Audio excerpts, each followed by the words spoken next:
Friends, എല്ലാവർക്കും നമസ്കാരം. ഞാൻ ഇന്നൊരു കുക്കിംഗ് വ്ളോഗ് ഇടാമെന്ന് വിചാരിച്ചു. അപ്പോൾ ഇന്ന് ഉണ്ടാക്കാൻ പോകുന്നത് എന്താണെന്ന് മനസ്സിലായോ? ഞങ്ങൾ ഒരു നോർത്ത് ഇന്ത്യൻ ഫുഡായ വെജ് പുലാവും പനീർ മസാലയും അതുണ്ടാക്കുന്ന ആരാണെന്നറിയാമോ? എൻ്റെ മോൾ, എൻ്റെ പുത്രി. അപ്പം നമുക്കത് ഉണ്ടാക്കുന്നത് എങ്ങനെയാണെന്ന് നോക്കാം. വന്നോളൂ, കണ്ടോളൂ. നമ്മൾ ആദ്യം പനീർ ഉണ്ടാക്കാൻ പോകുന്നു. അതിന് വേണ്ടിയിട്ട് പനീറിനകത്ത് അല്പം ഉപ്പ്, മഞ്ഞൾപ്പൊടി, മുളക് പൊടി ഇവ ചേർത്ത് മിക്സ് ചെയ്തിട്ട് ഒരല്പം എണ്ണ ഒഴിച്ച് അതൊന്ന് ചൂടാക്കിയെടുക്കുന്നു.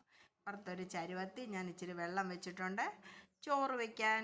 അപ്പോൾ നമ്മൾ കൈമ അരിയാണ് വാങ്ങിച്ചിരിക്കുന്നത്. ആ അരി കഴുകി എടുത്തിട്ട് നമ്മൾ വെള്ളം തിളയ്ക്കുമ്പോൾ വേണം വെള്ളത്തിലോട്ട് ഇടാൻ. അപ്പം ഈ വെള്ളത്തിലേക്ക് ചൂടാകുമ്പോഴത്തേക്ക് നമ്മൾ തേജ്പത്ത, കറുവാപ്പട്ട, ഗ്രാമ്പു, ഏലക്ക എല്ലാം കൂടെ മിക്സായിട്ടുള്ളതാണ് എൻ്റെ ഇരിക്കുന്നത്. അപ്പം ഞാനത് ഇടുന്നുണ്ട്. അതിട്ട് വെള്ളം നല്ലപോലെ തിളയ്ക്കണം.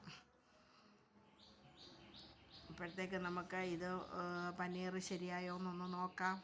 മോളാണ് പാചകം കേട്ടോ. അതിനുശേഷം നമ്മൾ കഴുകി വെച്ചേക്കുന്ന അരി ആ വെള്ളത്തിലോട്ട് ഇടുന്നു.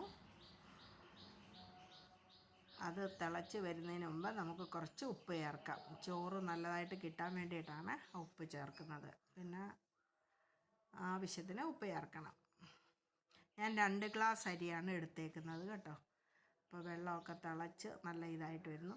ഇനി നമുക്ക് പനീർ മസാല ഉണ്ടാക്കാം. അപ്പോൾ ഒരു ഫ്രൈ പാൻ അടുപ്പിൽ വെച്ച് അതിലല്പം എണ്ണ ഒഴിക്കണം. ചൂടായ എണ്ണയിലേക്ക് നമുക്ക് ഒരു കഷ്ണം തേജ്പത്ത, പിന്നെ കറുവാപ്പട്ട, അതെല്ലാം കൂടെ ആഡ് ചെയ്യണം. ഒരല്പം ഏലക്കായും ഒക്കെ ഇട്ടിട്ടുണ്ട് ഞാൻ. എല്ലാം കൂടെ ഒന്ന് ചൂടായതിന് ശേഷം അതിലേക്ക് നമുക്ക് അരിഞ്ഞു വെച്ചിരിക്കുന്ന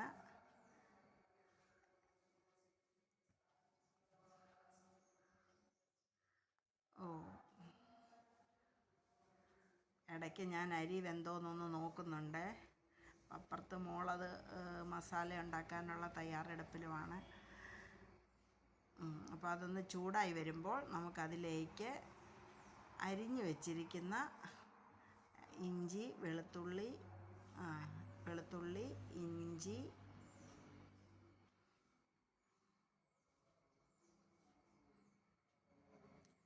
പച്ചമുളക് ഇട്ടൊന്ന് ഇളക്കണം. ഒന്ന് മിക്സ് ചെയ്യുക. അതിനുശേഷം അരിഞ്ഞു വെച്ചേക്കുന്ന കുനുകുനാന്നരിഞ്ഞ ഉള്ളി, സവാള അത് നമുക്ക് ചേർക്കാം. ചേർത്ത് അതൊന്ന് വഴന്ന് വരുമ്പോൾ അവളൊരല്പം എണ്ണയും കൂടെ അതിലൊഴിച്ചു.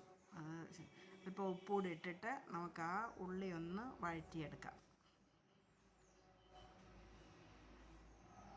ഇപ്പം ഏകദേശം ഒന്ന് വഴറ്റി അതിനകത്തേക്ക് അല്പമല്ല 1.5 ടീസ്പൂൺ മുളക് പൊടി, 1/4 ടീസ്പൂൺ മഞ്ഞൾപ്പൊടി, 1/4 ടീസ്പൂൺ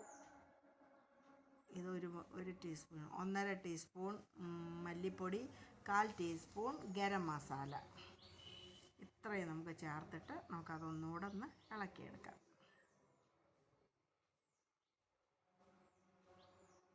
ഞാൻ ആദ്യം അതിന് ശേഷം നമ്മൾ കുറച്ച് അത് മൂത്ത് വരുമ്പോൾ കുറച്ച് ടൊമാറ്റോ ടൊമാറ്റോ ഒന്ന് ചൂടാക്കിയിട്ട് അരച്ചത് അതുകൂടെ ഒന്ന് നമ്മളതിനകത്ത് മിക്സ് ചെയ്തു. അപ്പോൾ ഇതിൻ്റെ മസാല റെഡി ആയിട്ടുണ്ട്. ഇനി നമുക്ക് ആ ചോറ് വെന്തോന്ന് നോക്കാം. ചോറും വെന്തിട്ടുണ്ട്. ഇനി അതൊന്ന് ഊറ്റിയെടുക്കണം. പിന്നീട് നമ്മൾ ഇതിലേക്ക് ഈ മസാലയിലേക്ക് ചൂടാക്കി വെച്ചേക്കുന്ന പനീർ ചേർക്കണം. പനീർ ചേർത്തതിന് ശേഷം ഒരല്പം വെള്ളം കൂടെ ഒഴിക്കുക.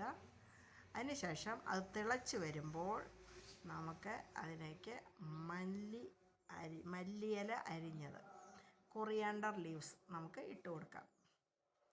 അപ്പോൾ ഇത്രയേ ഉള്ളൂ നമ്മളുടെ ഈ കറിയുടെ ഇൻഗ്രീഡിയൻസും ചെയ്യലും എല്ലാം. പിന്നെ നമുക്ക് ടേസ്റ്റിന് വേണ്ടി ഒരല്പം ബട്ടർ കൂടെ ഞങ്ങൾ ഇട്ടിട്ടുണ്ട്. നിങ്ങൾക്ക് വേണമെങ്കിൽ ഇടാം, ഇട്ടില്ലെങ്കിലും കുഴപ്പമില്ല.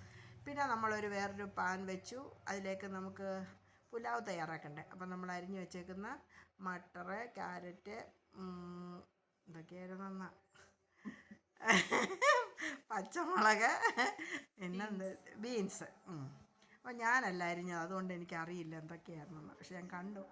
അപ്പോൾ നമ്മൾ ആദ്യം പച്ചമുളക് ഒരല്പം എണ്ണ ഒഴിച്ചു, അതിലേക്ക് ഇച്ചിരി പച്ചമുളക് ഇട്ടു, പിന്നെ ഇച്ചിരി ബീൻസ് ചേർത്തു, പിന്നെ മട്ടർ എല്ലാം കൂടെ അവൾ ഇട്ടു മിക്സാക്കി. ആ സമയം കൊണ്ട് ഞാൻ ക്യാമറയൊക്കെ ഒന്ന് തിരിച്ചു പിടിച്ചു. പിന്നീട് അവൾ ക്യാരറ്റ് അരിഞ്ഞതും ഇട്ടു. പിന്നെ എല്ലാം കൂടെ ഞാൻ പറഞ്ഞു മിക്സ് ചെയ്യാൻ പറഞ്ഞു. അപ്പോൾ അതും അങ്ങിട്ട് ലേശം ഒന്ന് ഇളക്കി.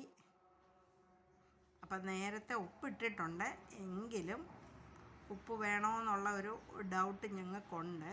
എങ്കിൽ എല്ലാം കൂടെ നോക്കിയിട്ട് നമുക്ക് ഉപ്പിടാമെന്ന് പറഞ്ഞു. ചോറിന് ഞാൻ ഉപ്പിട്ടിട്ടുണ്ട് ഓൾറെഡി. അപ്പോൾ ഇതൊന്ന് ചെറുതായിട്ടൊന്ന് വഴറ്റി അതിന് ശേഷം നമുക്ക് അതിലേക്ക് വേവിച്ച് വെച്ചേക്കുന്ന ചോറിടാം.